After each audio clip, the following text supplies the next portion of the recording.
आजमगढ़ की गलियों का कुछ इतिहास ही पुराना है। हमसे पूछो, हमने इसे बहुत करीब से जाना है। आजमगढ़ की इन गलियों का इतिहास जब भी कुरेदा जाता है तो कोई ना कोई चेहरा जरूर आपको दिख जाएगा जो कहीं ना कहीं नैयर ए आजम बनकर चमक रहा होगा। जनपद के निजामाबाद तहसील के तहबरपुर के रहने वाले कृष्ण कुमार यादव ने बाल विद्या मंदिर तहबरपुर से शिक्षा का सफर शुरू किया, जो नवोदय विद्यालय आजमगढ़ होते हुए इलाहाबाद विश्वविद्यालय में राजनीतिक विज्ञान की मास्टर डिग्री के साथ पूरा हुआ और पहले प्रयास में संघ लोक सेवा आयोग की परीक्षा को क्रैक कर भारतीय डाक सेवा के अधिकारी बने। 2001 बैच के अधिकारी कृष्ण कुमार ने अपनी सेवा के 20 वर्ष में अपने को सिर्फ एक अधिकारी के म्यार तक ही सीमित नहीं रखा, बल्कि अपने सृजनशीलता को नया आयाम दिया और उनकी 7 पुस्तकें प्रकाशित हो चुकी है। 100 से ज्यादा पुरस्कार प्राप्त कर चुके कृष्ण कुमार जी के बारे में और जानने व समझने के लिए उनसे बात किया नेशनल कवरेज के कार्यकारी संपादक राजेश चंद्र मिश्र ने। पूर्वी उत्तर प्रदेश का शहर आजमगढ़, जहां से निकले महापंडित राहुल सांकृत्यायन पूरी दुनिया में घूमे और घुमक्कड़ साहित्यकार के रूप में उन्होंने अपनी पहचान बनाई और उनकी एक लाइन भागो नहीं दुनिया को बदलो आज भी मौजूद है और सबके जहन में है। अल्लामा शिबली नुमानी साहब ने यहाँ पर शिबली कॉलेज बनाया जो भारत के दूसरे सबसे बड़े माइनॉरिटी इंस्टीट्यूशन में उसकी गिनती की जाती है और शायद यही वो गौरवशाली इतिहास है जिसके लिए कहा जाता है कि यहाँ से जो झर्रा उठता है वो नैयर आजम होता है। और अगर ये कहा जाए कि आजमगढ़ की गलियों का कुछ इतिहास ही पुराना है, हमसे पूछो, हमने इसे बहुत करीब से जाना है और आपको हर गलियों में यहाँ कोई न कोई जर्रा जरूर मिल जाएगा जो कहीं नैयर आजम होके चमक रहा है। और आज इस कार्यक्रम शख्सियत में हमारे साथ हैं आजमगढ़ की ही धरती से निकले कृष्ण कुमार साहब, पीएमजी पोस्ट मास्टर जनरल हैं वाराणसी रीजन में। काफ़ी व्यस्तता भरा शेड्यूल है, थोड़ा सा वक्त हमने उनसे मांगा है और जल्दी में जरा उनसे उनके जीवन के बारे में कुछ जानेंगे। सर, सबसे पहले तो thank you very much. Azamgarh का होने के नाते हमारा भी घर आजमगढ़ है तो एक लगाव है और आपको बहुत बहुत धन्यवाद, आपने हमें समय दिया। सर, सबसे पहले तो किसी इंसान का सफर शुरू होता है तो थोड़ा सा सर वो जानेंगे आपका कि आजमगढ़ से निकले पिताजी, क्या फैमिली बैकग्राउंड था और कैसे यहाँ तक की वो जर्नी थोड़ी सी नटशेल में संक्षेप। मेरा जो पैदाइश है वो आजमगढ़ की है। हमारे पिताजी वहाँ पर प्राइमरी हेल्थ सेंटर तहबरपुर में जो है स्वास्थ्य शिक्षा अधिकारी के पद पर कार्यरत थे और वहीं जो है कह सकता हूँ कि अस्पताल परिसर में मेरा जन्म हुआ। वो 10 अगस्त 1977 की तिथि थी। तो मेरी जो आरंभिक शिक्षा है वो भी बाल विद्या मंदिर तहबरपुर आजमगढ़ में हुई। उसके पहले जो है थोड़ी सी मेरी एकदम आरंभिक शिक्षा की बात करूं, कक्षा 1 से 2 तक जो है तो ननिहाल में जो है प्राथमिक विद्यालय जो है रानी की सराय में हुआ और उसके बाद बाल विद्या मंदिर तहबरपुर से कक्षा 5 तक की पढ़ाई हुई और उसके बाद जवाहर नवोदय विद्यालय में जो है मेरा चयन हो गया, जहां पर हम लोगों ने कक्षा 12 तक की पढ़ाई की। और उसके बाद जो है कह सकते हैं कि जो आजमगढ़ है, आजमगढ़ का अपना एक अलग ही अंदाज है। मुझे लगता है कि जो आजमगढ़ की जो तमाम शख्सियतें हैं या आजमगढ़ की जो माटी है उसका प्रभाव हमेशा मेरे ऊपर रहा। हमेशा जो है मुझे घूमना फिरना जो हमेशा अच्छा लगता था, मुझे लिखना पढ़ना हमेशा अच्छा लगता था, हमेशा लोगों से संवाद करना अच्छा लगता था और मुझे लगता है कि आजमगढ़ ने मुझे वो परिवेश दिया जिसके चलते मुझे लगता है कि मैं आज जो है यहाँ पर हूँ। और उसमें एक बहुत बड़ा योगदान जवाहर नवोदय विद्यालय जीयनपुर आजमगढ़ का है, जहाँ से हम लोगों को वो शिक्षा और वो संस्कार मिले, इसके चलते हम लोग इस ऊंचाई। फिर वहां से निकले तो उच्च शिक्षा, उसके बाद जो है इलाहाबाद विश्वविद्यालय से जो है मैंने जो है स्नातक और परास्नातक किया जो है। और स्नातक में मेरे सब्जेक्ट थे पॉलिटिकल साइंस, फिलोसफी और एंशिएंट हिस्ट्री और पॉलिटिकल साइंस से ही जो मैंने फिर जो है एमए किया जो है। और 1999 में जब मैंने एमए किया तो उस समय इलाहाबाद में जो है 1 साल लेट डिग्री मिलती थी, तो 2000 में हम लोग एमए फाइनल ईयर का एग्जाम लिख रहे थे और उसी साल मैंने जो है आईएएस परीक्षाओं के लिए, सिविल सर्विस के लिए जो है परीक्षा दी संघ लोक सेवा आयोग द्वारा। और सभी लोगों की दुआओं से, माँ बाप के आशीर्वाद से जो है, ईश्वरी कृपा से जो है पहले अटेम्प्ट में जो है मेरा जो है चयन हुआ और मैं इंडियन पोस्टल सर्विस का जो है अधिकारी बना। और उसके बाद से जो है तमाम जो है जो सफर है वो जो है ये सर अमूमन मैं और भी लोगों से मिला, यह होता है संघ लोक सेवा की ओर रुझान के पीछे सबके जीवन में कोई ना कोई एक टर्निंग पॉइंट रहता है। या तो आदमी पड़ोस में किसी को देखे रहता है, घर में किसी को देखे रहता है, या कोई एक आइडियल फेस होता है किसी को देख के कि भाई ये करना है। जैसे मैंने एक सज्जन थे, उनका मैंने इंटरव्यू किया था, एक अधिकारी, तो वो कहे कि जहाँ वो रहते थे उनके कुछ ही दूरी पर अधिकारियों का आवास था, तो वो सबकी गाड़ियां आते जाते देखते थे, तो उनका बनना था वो, इसलिए वो उसमें आ गए। आपके जीवन में कुछ ऐसा टर्निंग पॉइंट रहा कि संघ लोक सेवा आयोग की परीक्षा की ओर रुझान हुआ कि इसको क्रैक करना?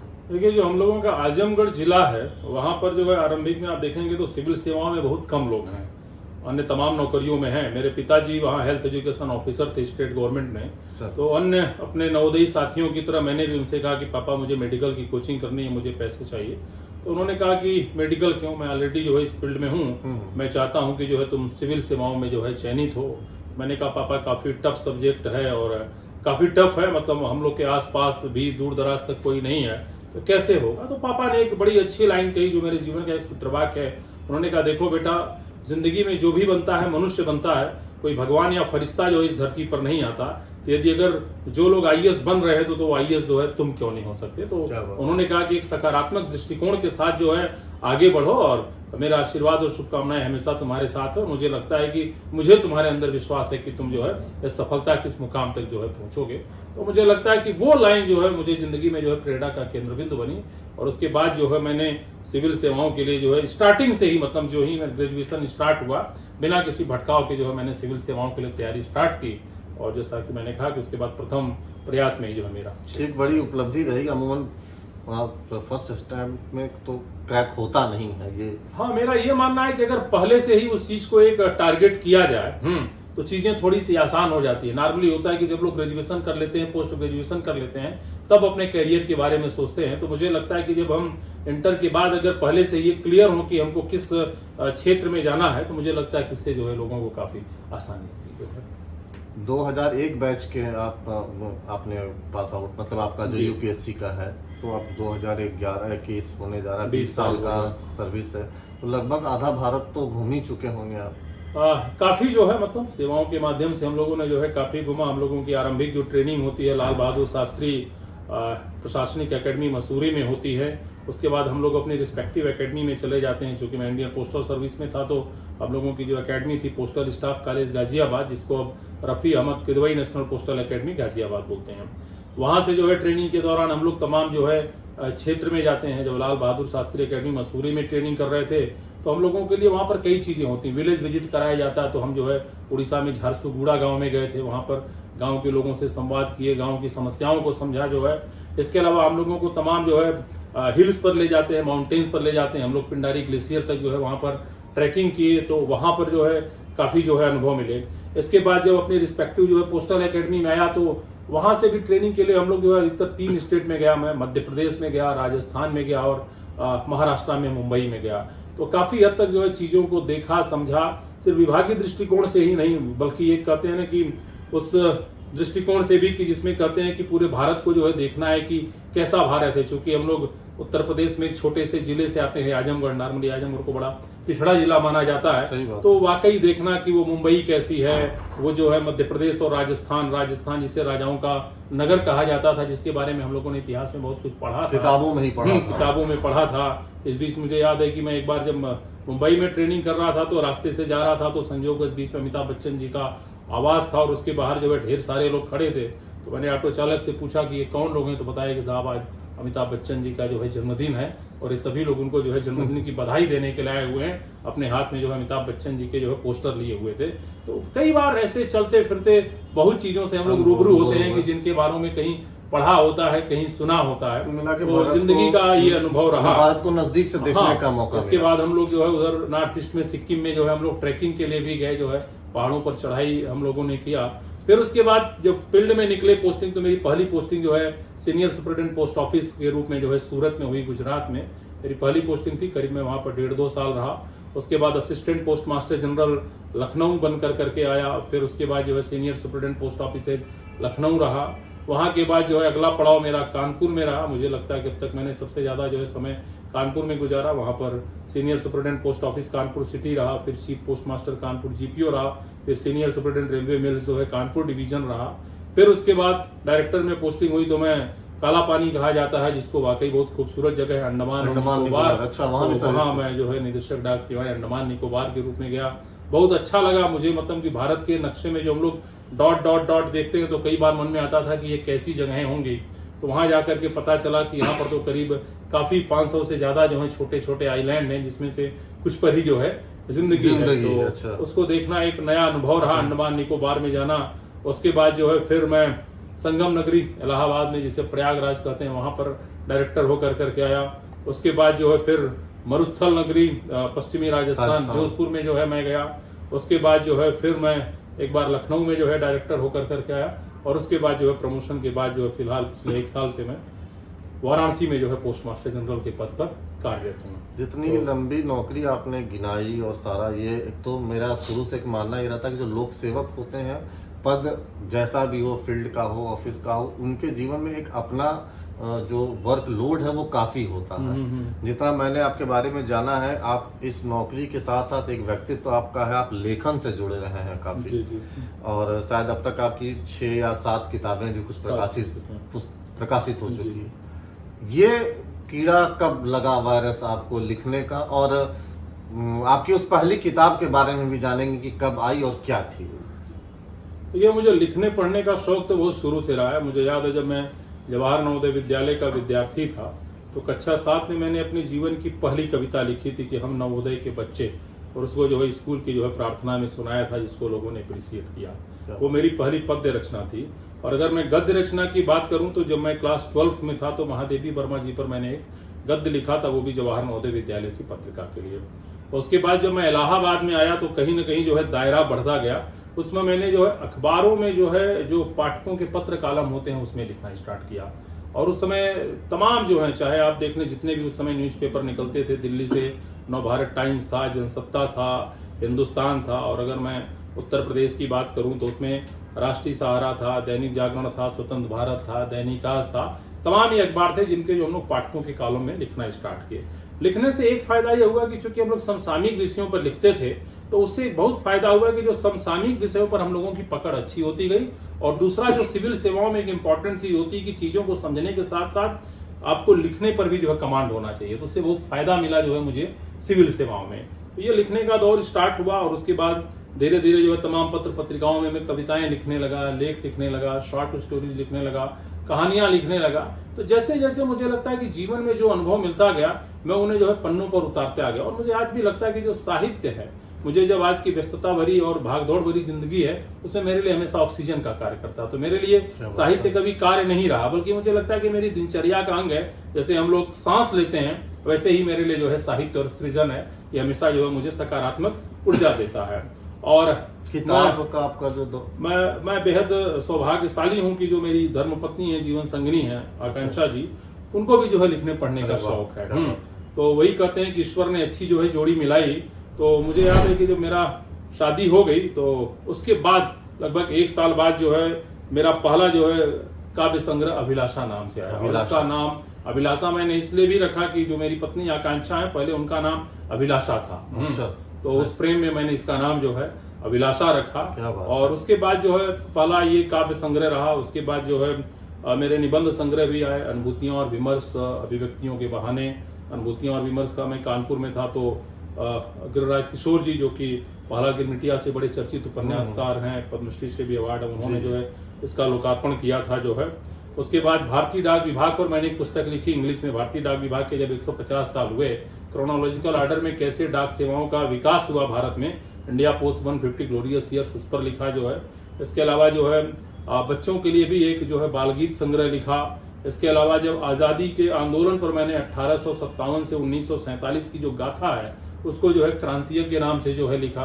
इसके अलावा लास्ट जो मेरी पुस्तक थी 16 आने 16 लोग, ये मैंने कहीं पढ़ी थी, बड़ी चर्चा में है। हाँ, क्या तो 16 आने 16 लोग में बेसिकली मैंने 16 लोगों को, अपने यहाँ कहते हैं ना कि 16 आने सही है। तो उन 16 लोगों को मैंने चुना, 16 जो है साहित्यकारों को। उन 16 जो है साहित्यकारों के बारे में जो है कलम चलाई। उसमें जो है रविन्द्रनाथ टैगोर जी भी हैं, अज्ञे जी भी हैं, बाबा नागार्जुन जी भी हैं, वहां से लेकर करके गोपाल दास नीरज जी जब वो जिंदा थे तो वाकबस, तो मैंने उनको भी प्रति भेंट किया था जो है। तो उन्होंने कहा कि अरे आपने हमको जिंदा रहते रहते जो है किताब में जो है ढाल दिया जो है। तो उस पर जो है मैंने जो अच्छा, ये 16 व्यक्तित्व हैं जो साहित्य की दुनिया 16 से जो है साहित्यिक दुनिया के जो है जो व्यक्तित्व हैं, इनके व्यक्तित्व और कृतित्व दोनों पर जो है मैंने जो है कलम चलाई।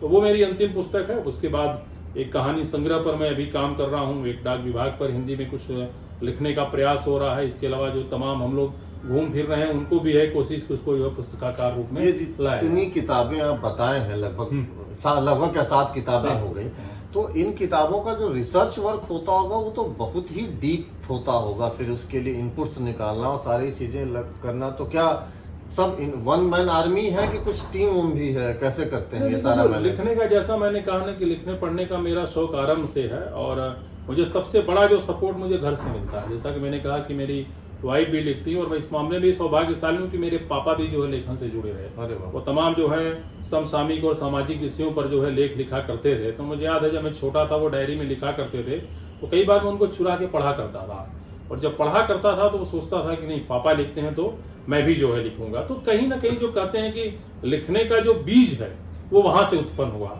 और उसके बाद फिर जीवन संगनी भी लिखने पढ़ने वाली मिल गई और प्लस हम लोगों का पहले से शौक भी रहा जो है। तो ये तमाम चीजें आप कह सकते हैं कि घर में ही वो माहौल है। मैं कई बार मजाक में कहता भी हूँ कि मेरी पत्नी मेरी सबसे बड़ी आलोचक भी है। बिल्कुल वाली। तो मुझे सुविधा हो जाती है, कोई चीज को अगर मुझे बाहर लॉन्च करना है तो उससे पहले जो घर में ही लॉन्च करता हूँ तो पता चल जाता है कि भाई इसमें क्या अच्छाई है क्या बुराई है, किन चीजों को जो है सुधारा जा सकता है, किन चीजों का प्रेजेंटेशन जो है चेंज किया जा सकता है। तो घर में बहुत सुविधा मिलती है। इसके अलावा मेरी 2 बेटियां हैं, हमने कोशिश किया है कि यही संस्कार उनको में भी आरोपित करें। तो हमारी जो बड़ी बेटी है अक्षिता, उनको घर का नाम जो है पाखी है, उनका एक पाखी की दुनिया नाम का ब्लॉग है जो काफी पॉपुलर है और इसके लिए जो उनको श्रेष्ठ नई ब्लॉगर का भी जो है पुरस्कार मिला। उस समय डॉक्टर रमेश पोखरियाल निशंक जी थे जो भारत के जो है इसकी शिक्षा मंत्री अभी कुछ दिनों पहले थे और उस समय जो है मिला। और उसके बाद जो है भारत सरकार द्वारा अक्षिता को सबसे कम उम्र में राष्ट्रीय बाल पुरस्कार से जो है सम्मानित किया गया। उसमें उसकी उम्र 4.5 साल थी। आर्ट और ब्लॉगिंग स्टैंडर्ड में है वो। अभी जो है अक्षिता जो है क्लास 9th में है और मेरी समझ से ब्लॉगिंग के लिए अब तक जो है भारत सरकार द्वारा दिया गया एकमात्र जो है सम्मान या पुरस्कार है। अब तक मैंने ब्लॉगिंग के लिए भारत सरकार द्वारा किसी को सम्मान नहीं। क्या बात है, मैंने आपने पिता से गुण सीखा, अब आपकी बेटी आपको फॉलो कर रही है। उसके बाद हमारी छोटी बेटी अपूर्वा है, उनमें भी ये गुण है। जैसे कोरोना के दौर में उन्होंने कोरोना को भगाने को लेकर करके एक कविता लिखी और उसको जो है यूट्यूब पर डाला, काफी लोगों ने अप्रिसिएट किया। तो घर में वो माहौल है कि हम लोग बैठे बैठे कई बार जो है रचनाएं रच देते हैं। मुझे याद है कि जब हमारी बेटिया अक्षिता छोटी थी तो एक बार अखबार में जो है मैंने पढ़ा कि चांद पर मिलेगा पानी। तो मैंने मजाक में कहा कि अक्षिता चांद पर पानी मिल गया। तो उसने कहा कि पापा मैं बड़ी होकर के चांद पर पानी पीने जाऊंगी। मुझे ये भाव है ना, जो ये भाव है कि उन चीजों को यूं ही जो है अनायास जो है कहना कि नहीं ये सिर्फ बचपना है, नहीं, उसको ये उनकी सोच है, एक विजन है बच्चों का। इसको मुझे लगता है कि कहीं ना कहीं हम लोगों को ध्यान देने की जरूरत है कि जो बच्चे जो कह बोल रहे हैं उनको यूं ही नहीं खत्म किया जाना चाहिए, बल्कि उन चीजों को कहीं ना कहीं सहेजने की जरूरत है और उनको कहीं ना कहीं और आगे जो है कह सकते हैं कि नवाचार का दौर है और इनोवेटिव बनाने की जरूरत है। इसका एक दूसरा पड़ाव ये है कि अब जो नई पीढ़ी है वो किताबों से ज्यादा डिजिटल पर निर्भर है, डिजिटल बुक का दौर आ गया है। क्या आप कुछ उस दिशा में भी काम करते हैं कि जो डिजिटल से जुड़े लोग हैं वो भी आपके इस लेखन से जुड़ सकें, आपको पढ़ सकें, आपको जान सकें? डिजिटल प्लेटफॉर्म पर भी कोई वर्क आपका? देखिए ऑलरेडी जैसा कि मैंने कहा कि हम लोग तमाम पत्र पत्रिकाओं में लिखते रहे, जो है तमाम पत्र पत्रिकाओं में छपे, चाहे देश की हो चाहे विदेश की हो। इतनी पुस्तकें भी प्रकाशित हुई, मेरे जीवन पर भी एक पुस्तक प्रकाशित हुई, डॉक्टर दुर्गा चरण मिश्र जी ने संपादित किया, बढ़ते चरण शिखर की ओर। इसके अलावा तमाम पत्रिकाओं ने हम लोगों के ऊपर जो है विशेषांक निकाले, तमाम लोग जो है हम लोगों के ऊपर लघु शोध भी जो है किए हैं। लेकिन इससे परे एक आज का समाज है जिसे हम डिजिटल कहते हैं, जो इंटरनेट की दुनिया है, उसका अपना एक खुद का अलग पाठक वर्ग है। एक परंपरागत रूप से देखें तो प्रिंट का अपना एक अलग पाठक वर्ग है। तो मैंने भी जो है इससे परे जो है जाकर करके उस दौर में ब्लॉगिंग की दुनिया में कदम रखा। 2008 के करीब जो है मैंने अपना ब्लॉग बनाया, डाकिया डाक लाया, डाक सेवाओं को लेकर के, और खुद का एक ब्लॉग बनाया शब्द सृजन की ओर। उस ब्लॉग पर जो है मैं काफी एक्टिव रहा और अभी तो मुझे लगता है जो डाकिया डाक लाया जो ब्लॉग है उस पर कुछ न कुछ मैं डालता रहता हूँ। डाक सेवाओं में जो तमाम नई चीजें हो रही हैं या जहाँ पर मेरी पोस्टिंग है वहां पर जो हम लोग इनिशिएटिव ले रहे हैं या डाक विभाग से जुड़ी तमाम रचनाओं को हम लोग स्थान देते रहते हैं। तो डाकिया डाक लाया को जो है हम लोगों ने बनाया। आप गूगल पर भी अगर कभी डाक विभाग के बारे में कुछ भी ढूंढेंगे तो कहीं ना कहीं डाकिया डाक लाया का जिक्र जो है आपको जरूर दिखेगा। तो उसके माध्यम से किया। उसके बाद सोशल मीडिया के माध्यम से पहले आर्कुट आया, फिर इधर आप फेसबुक है, ट्विटर है, इंस्टाग्राम है, लिंक्डइन है। लेकिन मैं एक चीज हमेशा कहूंगा कि जो भी चीजें ये लिखी और कही जा रही हैं सोशल मीडिया या इंटरनेट मीडिया पर, उनका जो इस्तेमाल है बहुत सोच समझ के करने की जरूरत है। क्योंकि कई बार होता है कि जब आप प्रिंट मीडिया में देखते हैं कि कोई भी अखबार होता है, उसका एक संपादक होता है, एक ब्यूरो चीफ होता है, एक प्रकाशक होता है, प्रूफ रीडर है, तमाम लोग हैं जो उस हिसाब से चीजों को कहीं ना कहीं काटा छाटा करते हैं। लेकिन सोशल मीडिया पर जो चीजें जिस रूप में आ रही हैं, जरूरी नहीं कि वो सही ही हो। कई बार जो प्रोपेगेंडा के रूप में भी जो है चीजें आती हैं। और कई बार मैं कहता हूं कि आजकल सोशल मीडिया पर एक और आ गया कि तुम मुझे पंत कहो मैं तुम्हें निराला। तो एक दूसरे को लाइक करना, एक दूसरे को बढ़ाना, मुझे लगता है कि कहीं ना कहीं हर चीज आत्ममुग्धता के दौर से जो है निकलने की जरूरत है। और मुझे लगता है कि आलोचनात्मक पक्ष का भी उतना ही महत्व है। हर चीज हमेशा अच्छी नहीं हो सकती। हम लोग कहते हैं ना कि ज्यादा मिठाई खाएंगे तो डायबिटीज हो जाएगा, ठीक है ना। तो मिठाई के साथ खटाई भी बहुत जरूरी है। तो दोनों का ये होना चाहिए। और जो हमारे यूथ हैं, नेट पर देखता हूं तमाम चीजें हैं जो उसी रूप में लेते हैं, व्हाट्सएप पर शेयर करते हैं, पता भी नहीं होता कि ऐसे कई बार होता है कि रचना किसी की किसी दूसरे के नाम से जो है स्प्रेड की जा रही है। तो कहीं ना कहीं उसमें थोड़ा सा जो है एक बैलेंस बनाने की जरूरत है। क्योंकि जो ज्ञान है ना, ज्ञान को उसी रूप में लिया जाए कि वो सही रूप में हो जो है। अदरवाइज जो ये व्हाट्सएप यूनिवर्सिटी हम लोग कहते हैं, बहुत चीजें होती है सुबह से शाम तक जाती हैं जिनका जो है सत्यता से कोई लेना देना नहीं होता है। तो कहीं ना कहीं एक चेक और बैलेंस की जो है जरूरत है।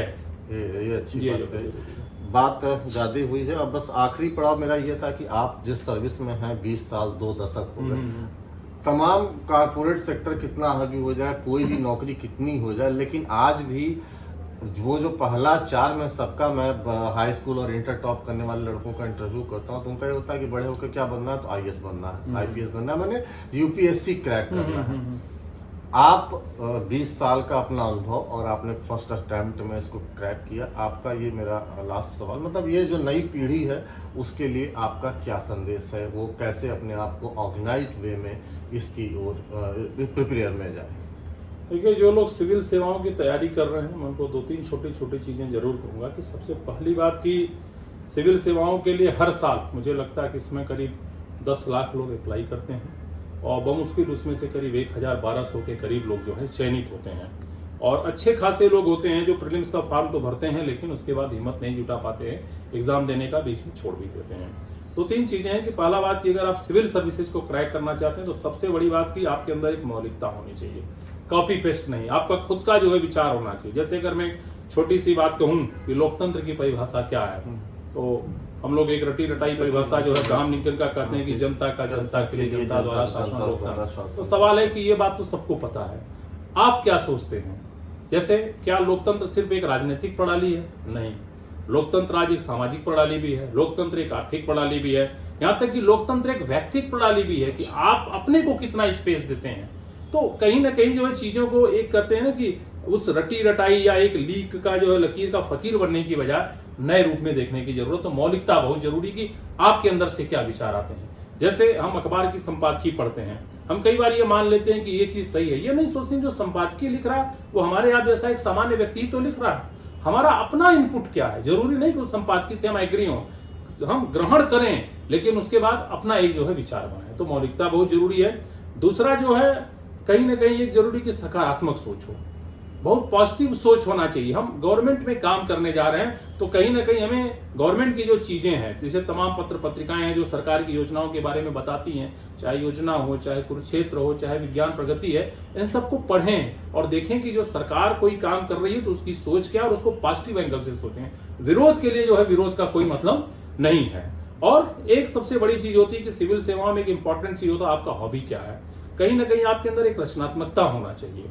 तो हर जगह आईएएस का जो चाहे इंटरव्यू होता है, चाहे पीसीएस का इंटरव्यू, पहला सवाल आपकी हॉबी को लेकर के होता है। तो उस पर भी जो कार्य करने की जरूरत है कि आपकी हॉबी ऐसी हो जिसको आप जो है प्रॉपरली जो है एक्सप्लेन कर सकें, वो व्यक्तिगत जीवन में भी और सामाजिक जीवन में भी। इसके अलावा मैं हमेशा कहता हूं कि बहुत ज्यादा पढ़ने की बजाय आपको ये पता होना चाहिए कि क्या नहीं पढ़ना है। कई बार होता है कि लोगों को लगता है कि नहीं बस पढ़ना है, बहुत कुछ पढ़ जाते हैं, उसका कोई बहुत अर्थ नहीं है। और लाइफ में एक अनुशासन होना चाहिए, हमको पता होना चाहिए कि कितना समय हमको पढ़ाई पर देना है। और जो आज की पीढ़ी है मुझे लगता है कि अभी भी जो हमारा जो किताबें हैं, जो टेक्स्ट बुक हैं, और सबसे जो इम्पोर्टेंट है एनसीईआरटी की बुक, अगर हम एनसीईआरटी की बुक्स को प्रॉपरली पढ़ लेते हैं तो अपना जो बेसिक है, जो बेस है, वो एकदम क्लियर हो जाता है, और उसके बाद जो हम कोई भी एग्जाम हो वो हमको जो है निकालने में जो है सुविधा होती है। जो है उसके बाद जो आप करते हैं वो वैल्यू ऐड करते हैं, लेकिन जो बेसिक है वो जो है ये एनसीईआरटी की बुक्स हैं, तो उन पर जो है कहीं ना कहीं फोकस करने की जरूरत है। और लाइफ में कुछ चीजें हैं कि बहुत डिसिप्लिन होना चाहिए जो है, और कहना नहीं, किसी भी चीज में अतिवादिता नहीं होनी चाहिए। जैसे होता है कई लोगों के विचार बहुत अतिवादी होते हैं, तो मुझे लगता है कि एक सिविल सेवक से आशा की जाती है कि वो मॉडरेट हो, जो कहते हैं ना कि बुद्ध का मध्यम मार्ग, तो एक मॉडरेट होना चाहिए, क्योंकि एक सिविल सर्वेंट से आशा की जाती है उसको